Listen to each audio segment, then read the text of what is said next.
It's draft day 2025. I'm going to tell you what I think the Jaguars will do. If I can figure it out, we'll do it today on Locked On Jaguars.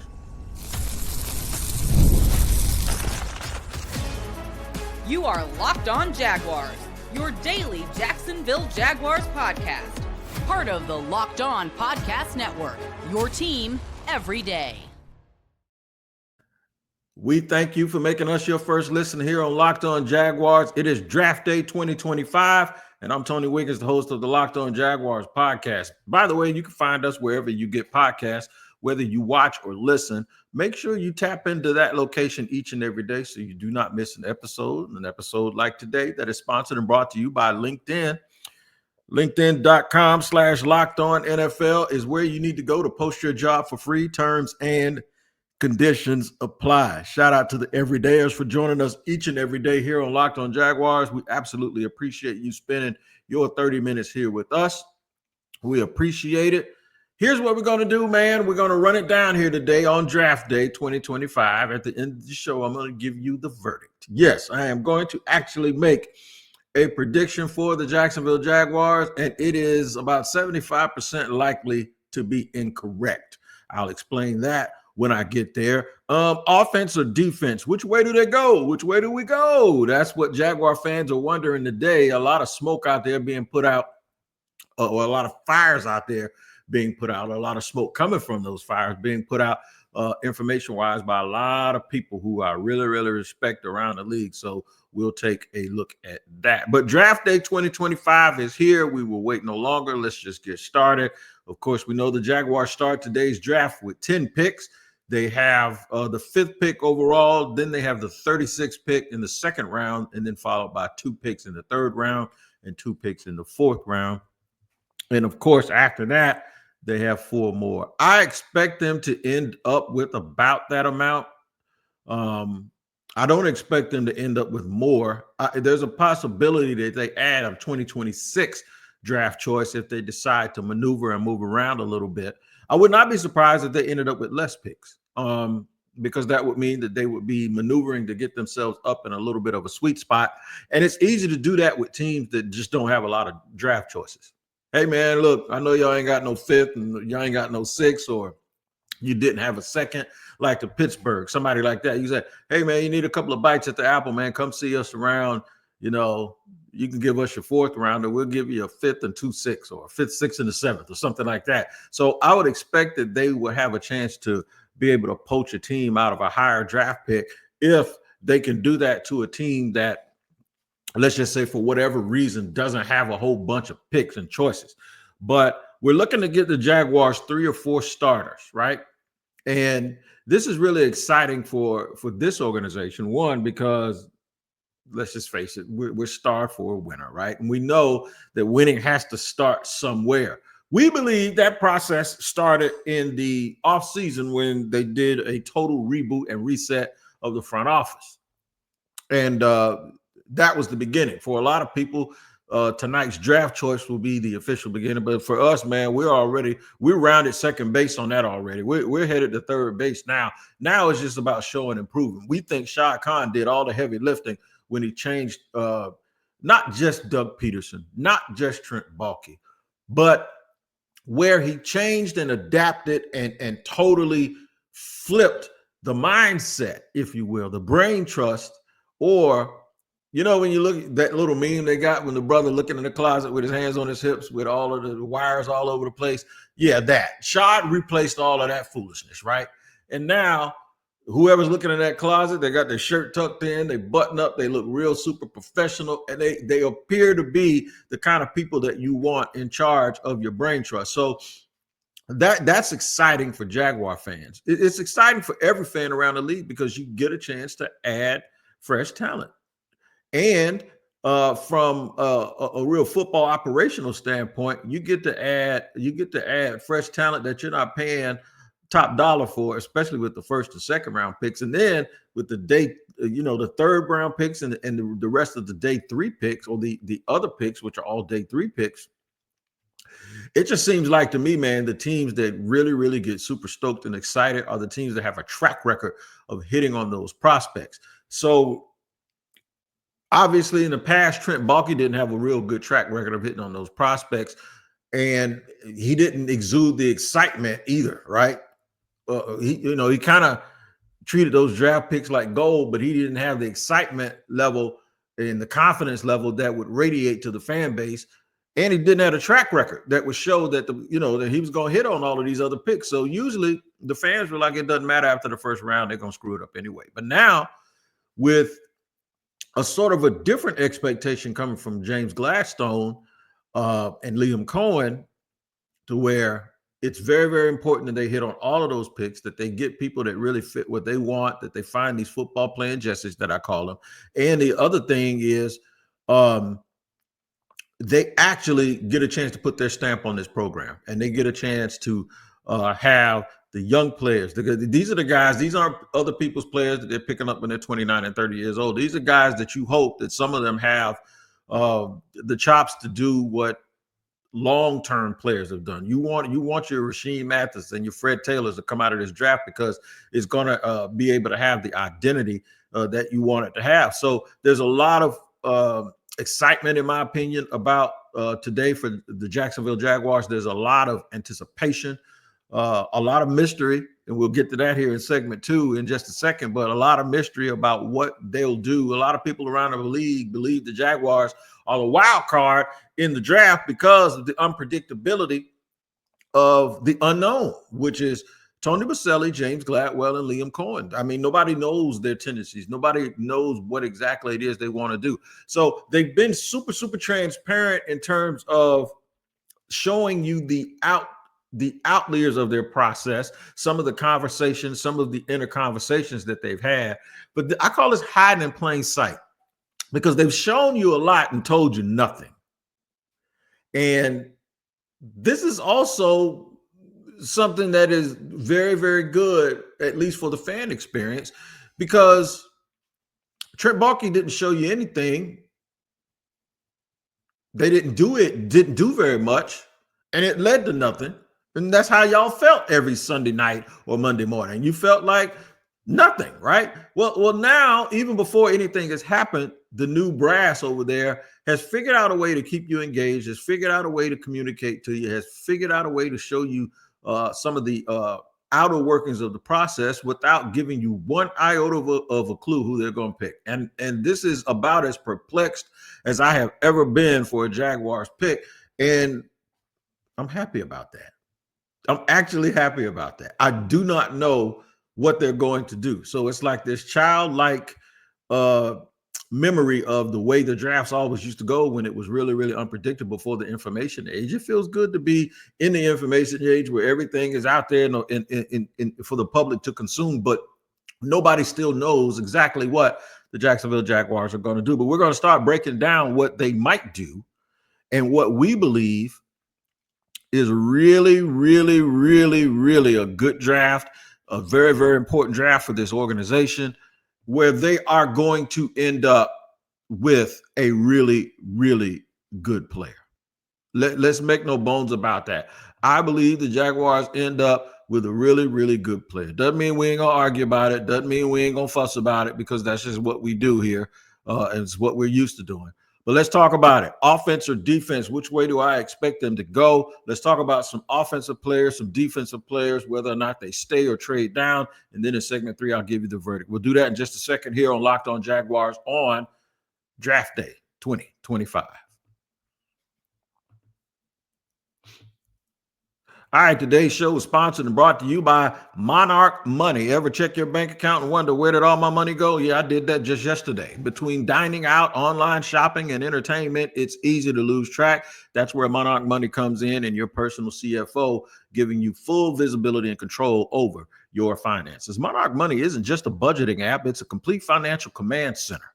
You can track all your accounts, investments, and spending in one place. So you stop just managing your money and start building wealth.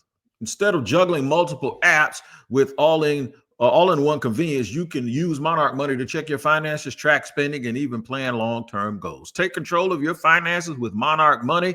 Use the code LOCKEDONNFL at monarchmoney.com for 50% off your first year. That's monarchmoney.com, code LOCKEDONNFL for half off your first year. And today's show is sponsored, brought to you by Gametime. Man, I'm going to flat out let you know there's nothing like the atmosphere of an NBA playoff game. Every bucket, every defensive stop, every moment feels huge.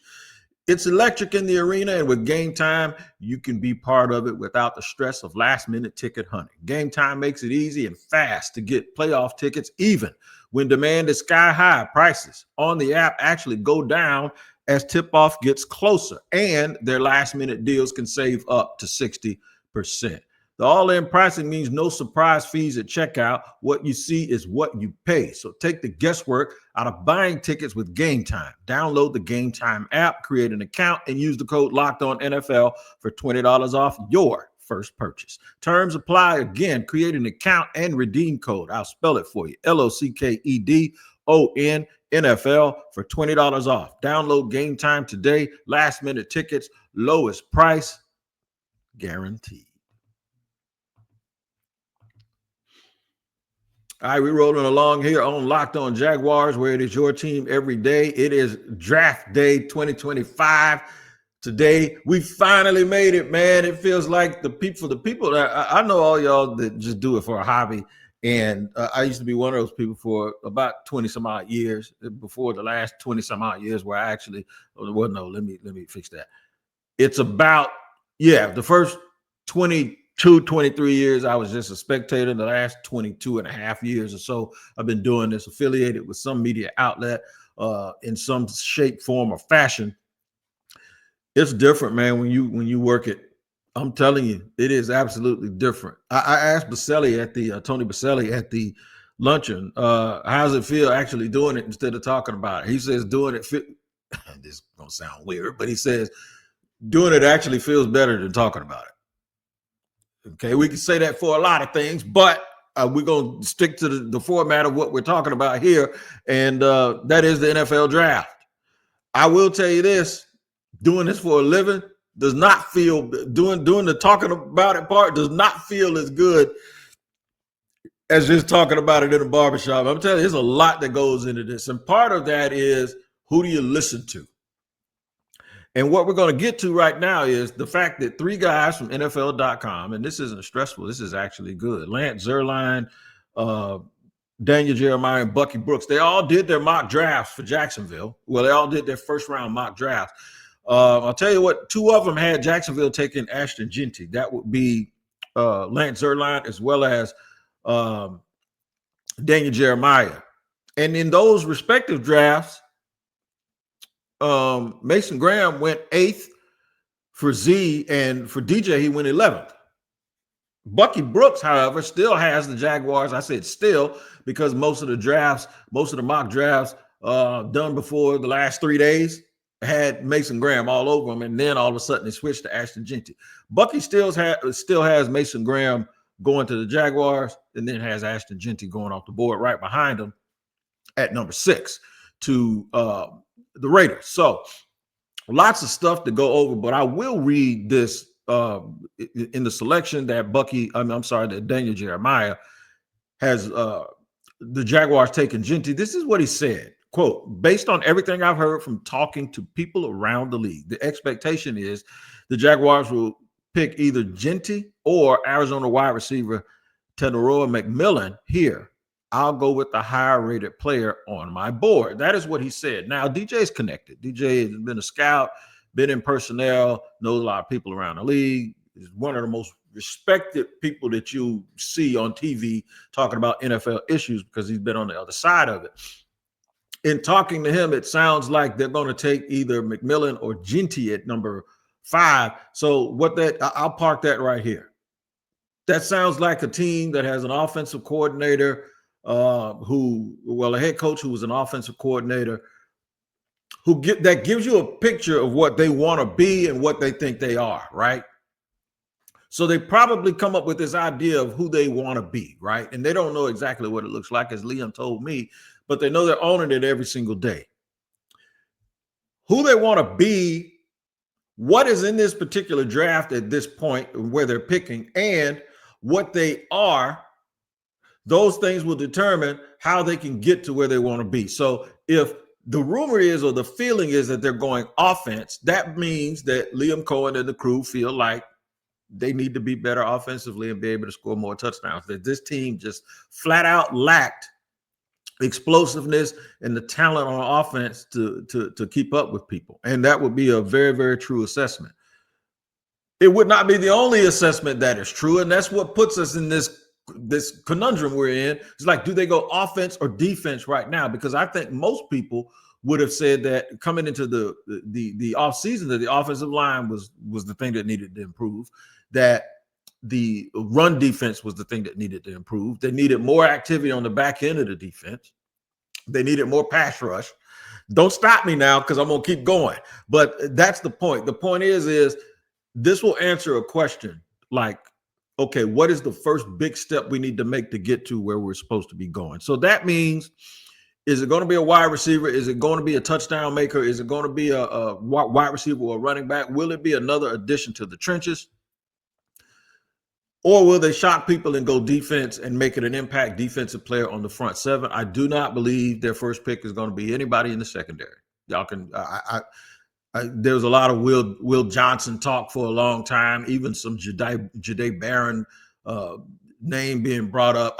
If they add a defensive player, I think it'll be a player that is a front seven player, a dynamic player who's multiple, who can rush the passer, who can help stop the run, all of that. It'll be an interior defensive lineman, or if Abdul Carter falls, they'll take Carter because he can play. They can put him on the field every down, and they can still improve their pass rush without taking one of those other guys off their position. So that is the big question, whether or not they will go offense or defense. If they go offense, it is being thought that the pick is going to be a touchdown maker, not an offensive lineman.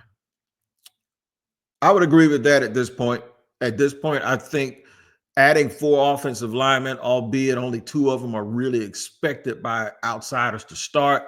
They haven't said that, but it appears that that's what it is.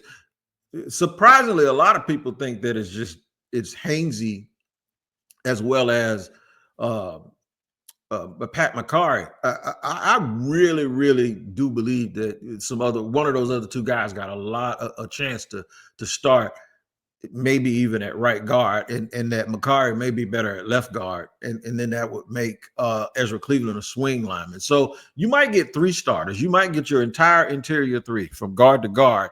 That might be where they end up going competition-wise. We'll just have to see. And then whatever happens with the tackles, we'll have to see about that as well. But everybody knows you're 1 injury away from having to plug somebody in. So I do think they're going to add another offensive lineman. I don't think it's going to be early in the draft unless they move back. There's a chance that they could sit there. If they sit there, I do believe they're going to take Ashton Jeanty. If they move back, I think that could be for Tetairoa McMillan. I think it could be possibly going back, getting an extra pick and taking Mason Graham. There's some rumors out there about what the preferences are from the 3-headed monster in Jacksonville. I think they're good with it either way. A little bit of smoke about whether the Jags can move up to take Travis Hunter. That would be the only player I think that you move up for.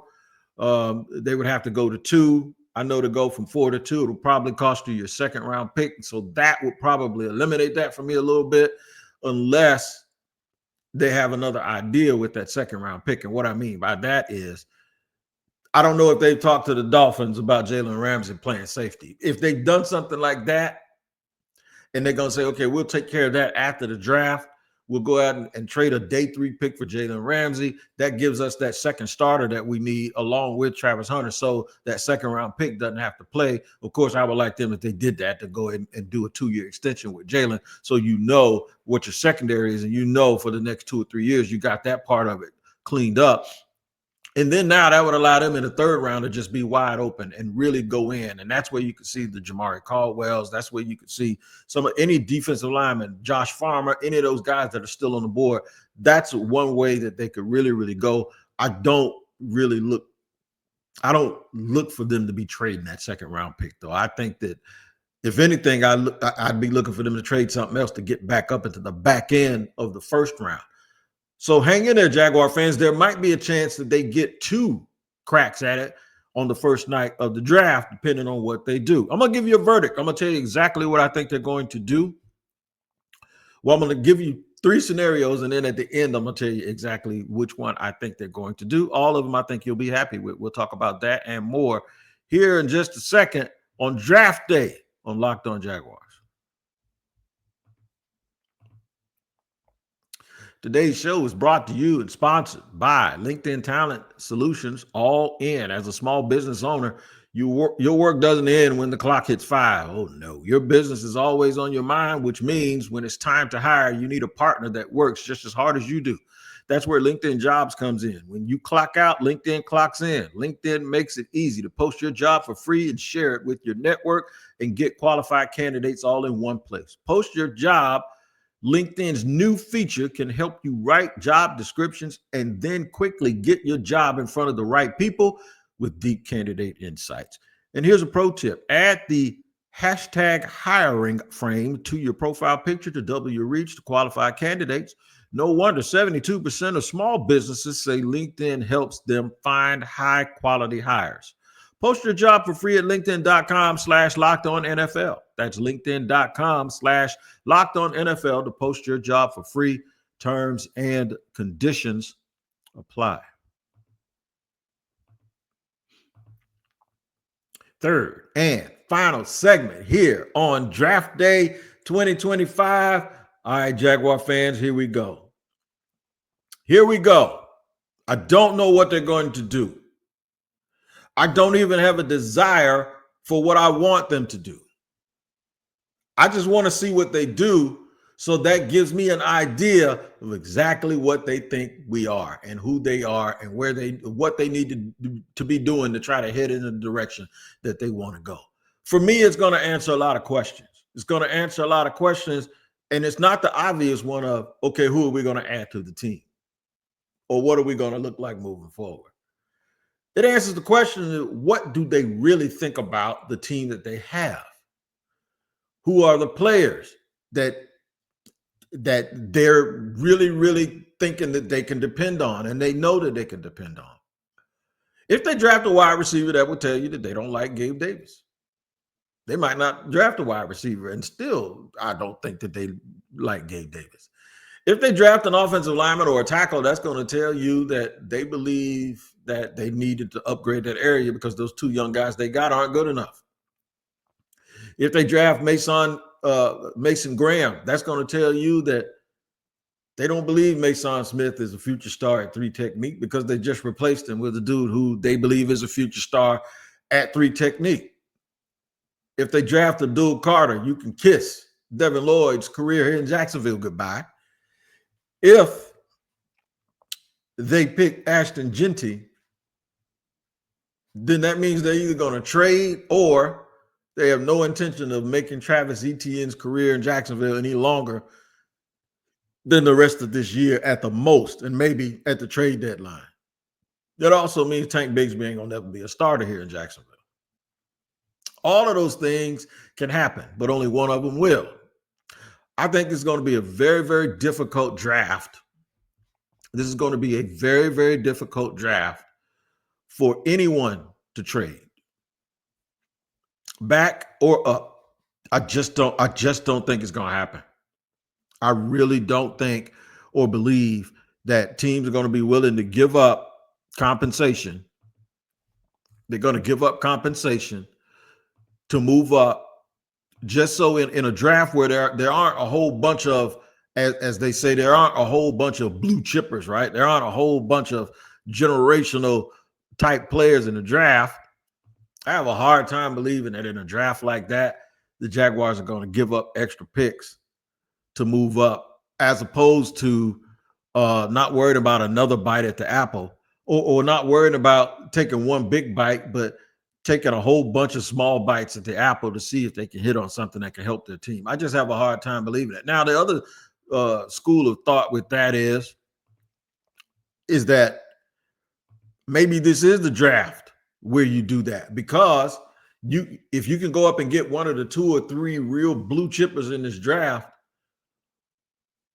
if there's only 3 and then 29 other teams didn't get a bite of that, then you're unique. That means you got something out of this draft that was very, very rare, like a diamond. Which is why I don't think anybody that's up in the top 2 or top 3 is going to trade back. I know there's a lot of rumors right now about the Giants wanting to move out. If Travis Hunter's gone at 2, the Giants ain't going to be able to go nowhere unless they're going to be able to dangle Abdul Carter up and somebody comes up and gives them a bundle. For a pass rusher, I can understand it. I think the Jaguars are going to be stuck at number 5, and I wouldn't say stuck in a good or bad way. I'll just say they'll explore all of their options and nobody's going to bite, and they're going to take Ashton Jeanty at number 5. And I know in our media mock draft for the Locked On Podcast Network, I had Mason Graham. Well, it was a couple of weeks ago. Things change. It's fluid, as they say. So, yeah, I'm making a prediction that the Jaguars select Ashton Jeanty with the 5th pick in the draft. I don't think it's smoke. I think that they just believe they need to come away with a really, really good player. I don't think he's going to be a 30-carry guy the first year unless you just can't take it. He's so good you can't take the ball from him. I do anticipate him being a 20-carry guy, not a 20-carry guy, but a 20, 21-touch guy, maybe even get a couple of plays in the screen game. I just think he gives you everything that you want. Like he said the other day, it's tackle football, and I draft a guy that's the hardest guy to tackle, and that's him. And the NFL, and people keep looking at his tape and going, well, yeah, but in the NFL, he's going to be, by design, he's going to have a whole bunch of one-on-one situations. And unless you're like a really, really great tackler, that's going to be a nightmare, especially in the open field, or even not in the open field, but just in an immediate setting where he just has to beat one guy and you can get 4 or 5 yards. I think I'll bet on Ashton Jeanty to do that all day long. And I think that's why I'm picking him to be the Jaguars pick at 5. And this is my last time. I'm not going to change. The only way I change is if you hear about a draft day trade. And then I'll change it. But other than that, that's my pick. Now, after the Jaguars make their selection, I will go live and do a postcast here live. If they come back into the first round, I will do another one.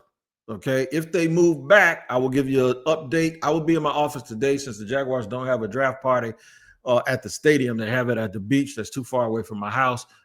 I wouldn't be able to go there and come back and give you all the content that I want to give you guys. So I'm doing it all from right here, and I'm letting you know I will be here wired all day long with your Jaguars coverage. Make sure you tap in. Last minute, man, go tap in the Locked On NFL Draft and watch our media mock draft from Locked On Podcast Network. I have already made a different selection. I have chosen differently. But just in case they do what I said on there, I'll come back and point out that I was right on that too. That's right. That's what we do. Here on Locked On Jaguars, man, make sure you check that out and make that your second listen of the day. All right, man. Happy draft day. We'll see you tonight after the draft pick or draft picks for the Jaguars. Y'all take care, and thank you for joining me here on Locked On Jaguars.